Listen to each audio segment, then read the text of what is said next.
Good morning everyone. तो आज है 8 नवंबर और 8 नवंबर की जितने भी मोस्ट इम्पॉर्टेंट करंट अफेयर की क्वेश्चन है दोस्तों, उसको आज हम हल करेंगे।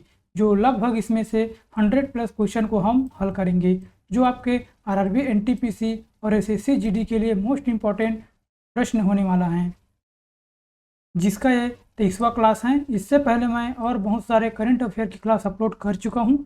अगर आप उसे नहीं देखें दोस्तों तो ज़रूर जाकर देख लीजिएगा, क्योंकि आपके परीक्षा के लिए मोस्ट इम्पॉर्टेंट क्वेश्चन साबित हो सकता है। इसमें हमारा 90 प्लस स्कोर की यहाँ पर टारगेट है। तो डेली जुड़ना ना भूलिए दोस्तों। रोज़ सुबह 8 बजे यूट्यूब पर लाइव होता है, तो डेली हमारे साथ जुड़िएगा और अपने तैयारी को बेहतरीन तरीके से कीजिएगा। और इसका जो PDF है दोस्तों, हमारे टेलीग्राम चैनल में मिल जाएगा, वहाँ पर जाकर के ज्वाइन करके इसको डाउनलोड कर सकते हो। तो बिना देरी किए चलते हम अपने पहले प्रश्न की ओर। और देखिए दोस्तों, आपसे यही रिक्वेस्ट है, अगर आपको ये सेशन अच्छा लगेगा तो हमारे इस चैनल को लाइक एंड सब्सक्राइब जरूर कर दीजिएगा, ताकि आपका एक सब्सक्राइब ही हमें आगे की वीडियो बनाने के लिए मोटिवेशन मिलता है। तो जानते हैं आज की पहली प्रश्न की ओर, करंट अफेयर से रिलेटेड। देखिए दोस्तों, जो सबसे पहले प्रश्न है, संयुक्त राज्य अमेरिका के 47वें राष्ट्रपति कौन बने हैं? संयुक्त राज्य अमेरिका के 47वें राष्ट्रपति कौन बने हैं? जो बाइडन, कीर स्टारमर, ये डोनाल्ड ट्रंप या कमला हैरिस? तो इसका राइट आंसर दोस्तों option number C, Donald Trump. ये डोनाल्ड नहीं दोस्तों, ये डोनाल्ड ट्रंप है। यहाँ पर देख लीजिएगा इंग्लिश में, डोनाल्ड ट्रंप जो हैं संयुक्त राज्य अमेरिका के 47वें राष्ट्रपति बने हैं। इससे जुड़े कुछ पॉइंट को कवर कर लेते हैं। डोनाल्ड ट्रंप ने यूएसए में 47वें राष्ट्रपति के रूप में जीत दर्ज की है। इन्होंने 276 इलेक्टोरल वोट हासिल करते हुए आवश्यक 270 वोटों की सीमा को पार कर लिया है। यह डोनाल्ड ट्रंप का दूसरा कार्यकाल है। और डोनाल्ड ट्रंप जो बाइडन का स्थान लेंगे। इससे पहले कौन था दोस्तों? बाइडन। अब कौन रहेगा? Donald Trump. और यूएसए की राजधानी है वाशिंगटन, और जिसकी महाद्वीप है उत्तरी अमेरिका, और यहाँ की मुद्रा है अमेरिकी डॉलर। और कुछ संयुक्त राज्य अमेरिका के बारे में कुछ इंपॉर्टेंट पॉइंट को कवर कर लेते हैं। जो राजधानी अमेरिका की वाशिंगटन, मुद्रा है अमेरिकी डॉलर, और राष्ट्रपति है डोनाल्ड ट्रंप। और संयुक्त राज्य अमेरिका ने किस वर्ष में एक लोकतांत्रिक संविधान को अपनाया है? तो 1987 में। अमेरिकी संविधान के पहले 3 शब्द कौन सी हैं? We the people. संयुक्त राज्य अमेरिका में कभी रूसी भूमि था? तो अलास्का। संयुक्त राज्य अमेरिका का राष्ट्रीय खेल क्या है? तो बेसबॉल। अमेरिकी को किसने खोजा है? तो कोलंबस ने। अमेरिका की पहली महिला उपराष्ट्रपति बनकर किसने इतिहास रच दिया है? तो कमला हैरिस ने। संयुक्त राज्य अमेरिका के ध्वज में कितने सितारे होते हैं? तो 50 सितारे होते हैं। और संयुक्त राज्य अमेरिका की संसद का क्या नाम है? तो कांग्रेस। और संविधान बनाने और अपनाने वाला पहला देश कौन सा है? तो वो संयुक्त राज्य अमेरिका। अमेरिका के संविधान से क्या लिया गया है? तो न्यायपालिका मौलिक अधिकार को लिया गया है। दूसरा क्वेश्चन की ओर बढ़ते हैं। भारत किसके साथ मिलकर दिसंबर 2024 में प्रोबा 3 अंतरिक्ष उपग्रह को लॉन्च करेगा?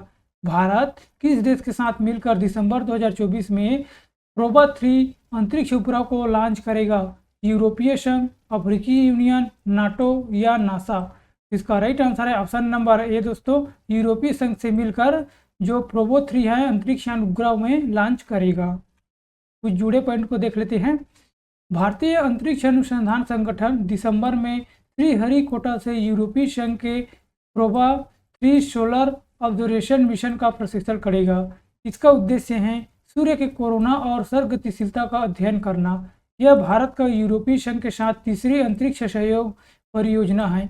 इसमें पहले प्रोबा 1 और प्रोबा 2 के परीक्षण किए गए थे, और यह मिशन PSLV-1 रॉकेट के माध्यम से लॉन्च किया जाएगा।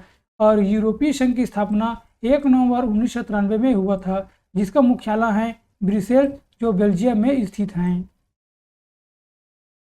और जो भारतीय अंतरिक्ष अनुसंधान का गठन 1969 में हुआ था, जिसका मुख्यालय बेंगलुरु कर्नाटक में हुआ है दोस्तों, मतलब हैं।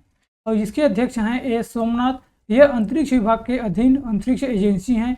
यह भारत में अंतरिक्ष अनुसंधान और अन्वेषण गतिविधियों की योजना और क्रियान्वयन के लिए जिम्मेदार हैं। फ्रेंड इंडिया प्लॉस्ट स्ट्रेटेजिक पार्टनर्स नामक पुस्तक किसके लेखक हैं? फ्रेंड्स इंडिया प्लॉस्ट स्ट्रेटेजिक पार्टनर्स नामक पुस्तक लेखक कौन हैं? अमित वर्मा, रोहित शेट्टी, श्री राम चौलिया या राजकुमार मेहता? इसका राइट आंसर है option number C, Shri Ram Chaulia. Friends India plotted strategic partners नामक पुस्तक का प्रोफेसर श्री राम चौलिया द्वारा लिखा गया है। इस किताब में यह बताया गया है कि कैसे भारत अपने आप को वैश्विक मंच पर विश्व मित्र के रूप में प्रस्तुत कर रहा है। पुस्तकें और लेखक के बारे में कुछ करंट अफेयर्स रिलेटेड क्वेश्चन देख लेते हैं। कैरोस पुस्तक के लिए 2024 का अंतर्राष्ट्रीय बुकर पुरस्कार किसने जीता है? तो जेनी एरपेन बेक ने। और संस्कृति का आयाम किसके द्वारा लिखा गया है? तो मनोरम मिश्रा द्वारा। इंडियाज न्यूक्लियर टाइनस सौम्या अवस्थी द्वारा लिखा गया है। द कॉन्स्पिरेसी किसके द्वारा लिखा गया है? तो गोडबाया राजपक्षी। ट्रोलिंग द सन ये किसकी लेखक है? लक्ष्मीपुरी की। वाई भारत मैटर्स जयशंकर द्वारा लिखी गई है, जो विदेश मंत्री हैं। इंडियन फाइनेंस मिनिस्टर ये किसके हैं? A.K. भट्टाचार्य। और 12th फेल ये किसके लेखक हैं? अनुराग पाठक। और द विनर्स माइनस की पुस्तक के लेखक कौन हैं? Shane Watson. टाइम शेल्टर उपन्यास किसके द्वारा लिखी गई हैं? जॉर्जी गोस्पोडिनोवा। अगला क्वेश्चन देखते हैं। नवंबर 2024 में बिहार की प्रसिद्ध लोक गायिका शारदा सिन्हा का 72 वर्ष की निधन हो गया है। इन्हें किस वर्ष पद्म भूषण से सम्मानित किया गया था? 2019, 2020, 2022 या 2018? इसका राइट आंसर है ऑप्शन नंबर डी, 2018 में पद्म विभूषण से सम्मानित किया गया था। प्रसिद्ध लोक गायिका शारदा सिन्हा, जिन्हें बिहार कोकिल के नाम से भी जाना जाता है, इनका 72 वर्ष की आयु में कैंसर के कारण निधन हो गया है। बिहार से संबंध रखने वाली शारदा सिन्हा मुख्य रूप से मैथिली और भोजपुरी भाषाओं में गीत गाती थी। कुछ चर्चित निधन के बारे में जान लेते हैं। अक्टूबर 2024 में टाटा सन्स के चेयरमैन का 86 साल की उम्र में निधन हो गया। उसका क्या नाम है? उसका नाम है दोस्तों रतन टाटा। इस देश के पूर्व प्रधानमंत्री सलीम होश का 94 वर्ष की आयु में निधन हो गए हैं। तो लेबनान। अगस्त 2024 में किस संगठन के पूर्व महानिदेशक गिरीश साहनी का निधन हो गए हैं? तो वैज्ञानिक और औद्योगिक अनुसंधान परिषद। अगस्त 2024 में भारतीय तटरक्षक बल के महानिदेशक का निधन हो गया है। उसका नाम क्या है? राकेश पाल। अगस्त 2024 में यूट्यूब के पूर्व सीईओ का निधन हो गया है। इसका क्या नाम है? तो सुशांत ओजस्की। अगस्त 2024 में पूर्व विदेश मंत्री का निधन हो गया है। इसका क्या नाम है? नटवर सिंह। अगस्त 2024 में किस नोबेल पुरस्कार विजेता का निधन हो गया है? तो त्युंग दाओ ली। अगस्त 2024 में पश्चिम बंगाल के किस पूर्व मुख्यमंत्री का निधन हो गया है? तो बुद्धदेव भट्टाचार्य। अगस्त 2024 में किस लोकप्रिय भारतनाट्यम और कुचिपुड़ी नृत्यांगन का निधन हो गया है? तो यामिनी कृष्णमूर्ति की। अगला क्वेश्चन को पढ़ते हैं। युद्ध और सशस्त्र संघ में पर्यावरण के शोषण को रोकने के लिए अंतर्राष्ट्रीय दिवस 2024 कब मनाया गया है? 5 नवंबर को, 7 नवंबर, 6 नवंबर या 4 नवंबर? इसका राइट आंसर है दोस्तों ऑप्शन नंबर सी, 6 नवंबर को मनाया गया है। युद्ध और सशस्त्र संघर्ष में पर्यावरण के शोषण को रोकने के लिए अंतर्राष्ट्रीय दिवस 6 नवंबर को प्रतिवर्ष मनाया जाने वाला एक अंतर्राष्ट्रीय दिवस है। इस दिवस की शुरुआत 5 नवंबर 2001 को संयुक्त राष्ट्र महासभा के दौरान की गई थी। इस दिवस का उद्देश्य है संघर्ष के समय पर्यावरण की रक्षा करना और जागरूकता को बढ़ाना और वैश्विक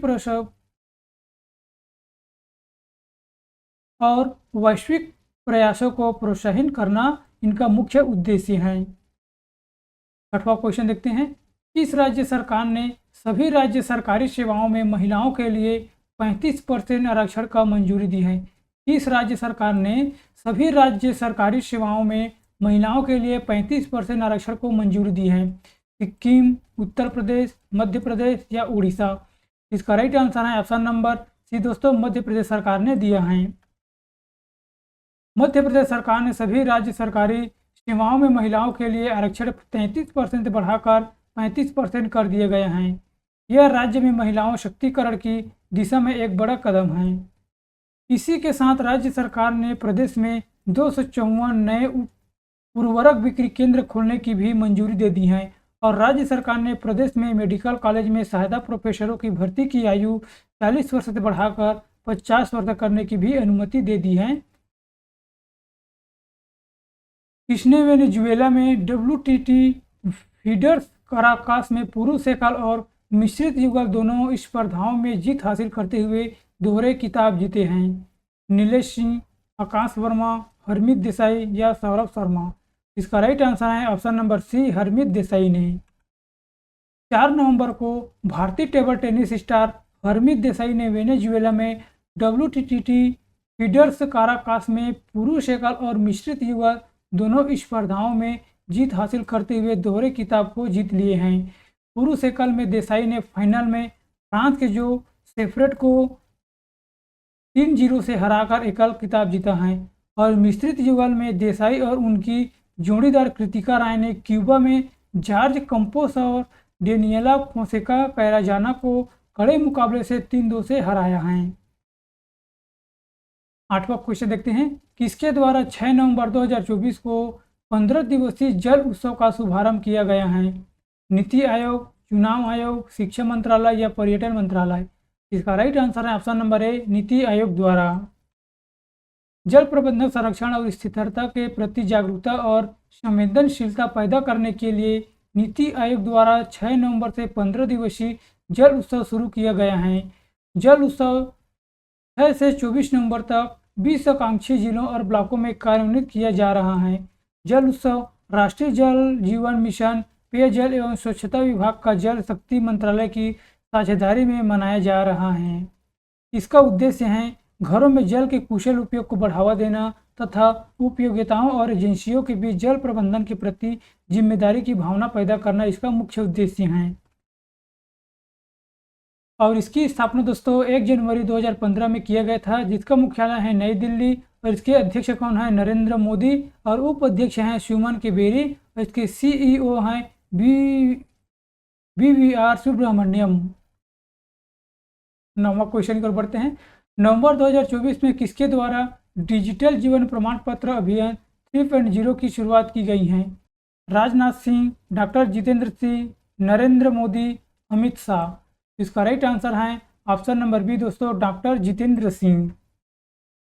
डिजिटल जीवन प्रमाण पत्र अभियान 3.0 की शुरुआत 6 नवंबर को डॉक्टर जितेंद्र सिंह ने की है।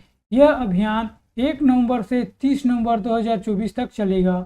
यह अभियान पेंशन और पेंशनभोगी कल्याण विभाग द्वारा 800 शहरों और जिलों में देश भर में चलाया जाएगा।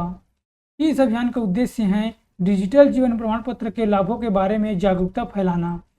और 2014 में नरेंद्र मोदी ने प्रक्रिया को सरल बनाने के लिए डिजिटल जीवन प्रमाण पत्र ऑनलाइन जमा करने के लिए भी आधार आधारित योजना जीवन प्रमाण की शुरुआत की थी।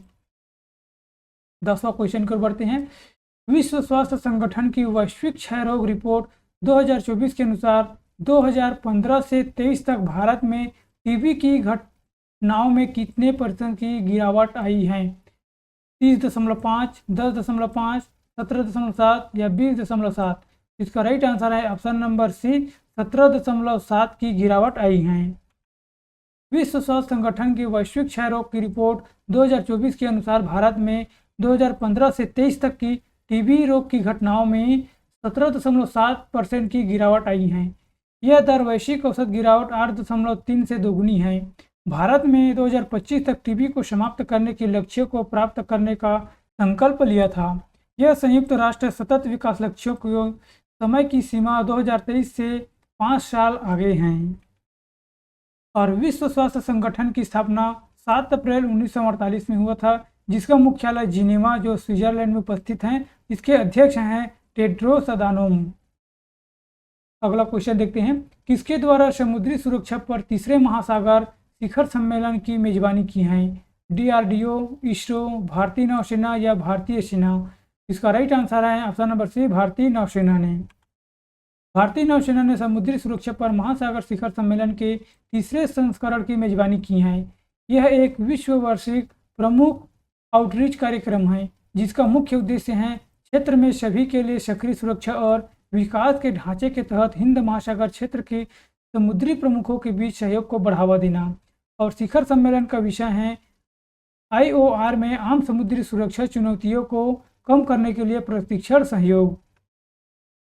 और भारतीय नौसेना की स्थापना 26 जनवरी 1950 में हुआ था, जिसका मुख्यालय नई दिल्ली में है और जिसके अध्यक्ष हैं एडमिरल दिनेश कुमार त्रिपाठी।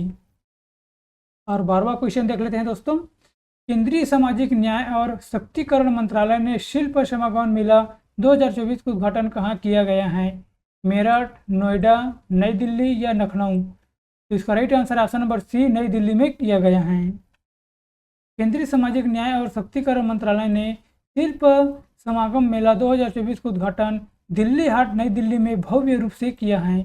इस मेले का उद्देश्य है शिल्पकारों को उनके शिल्प और उत्पादों के लिए एक मंच प्रदान करना, ताकि आर्थिक समावेश और सांस्कृतिक संवर्धन को बढ़ावा दिया जा सके। ये इसका मुख्य उद्देश्य है। तो दोस्तों, ये था आज का हमारा करंट अफेयर का क्वेश्चन, जिसमें हम जाने हैं लगभग 100+ क्वेश्चन। और आपके लिए 2 क्वेश्चन का टेस्ट है, जिसका आंसर हमें कमेंट बॉक्स में देना है। 1 नवंबर 2024 में बिहार की प्रसिद्ध लोक गायिका शारदा सिन्हा का 72 वर्ष के निधन हो गए हैं। इन्हें किस वर्ष तक पद्म भूषण से सम्मानित किया गया था? 2019, 2020, 2022 या 2018? और दूसरा क्वेश्चन है, संयुक्त राज्य अमेरिका के 47वें राष्ट्रपति कौन बने हैं? जो बाइडन, कीर स्टारमर, और डोनाल्ड ट्रंप या कमला हैरिस? तो इन दोनों क्वेश्चन का आंसर दोस्तों हमें कमेंट बॉक्स में देना है। अगर दोस्तों यह सेशन आपको अच्छा लगा तो ज़रूर हमारे चैनल को सब्सक्राइब कर दीजिएगा। और ऐसी ही करंट अफेयर से रिलेटेड डेली भी जानकारी पाना चाहते हैं तो हमारे साथ जरूर जुड़िएगा दोस्तों। रोज़ सुबह 8 बजे मैं यूट्यूब पर आता हूँ, तो अपने तैयारी को भी मजबूत कीजिएगा। और इसका जो PDF है हमारे टेलीग्राम चैनल में मिल जाएगा, वहाँ पर जाकर के इसको डाउनलोड कर सकते हैं और अपना जो रिवीजन को भी अच्छी तरह से कर सकते हैं। तो आज की इस वीडियो में बस इतना ही दोस्तों। मिलते हैं एक और नई क्लास के साथ। Thank you and so much.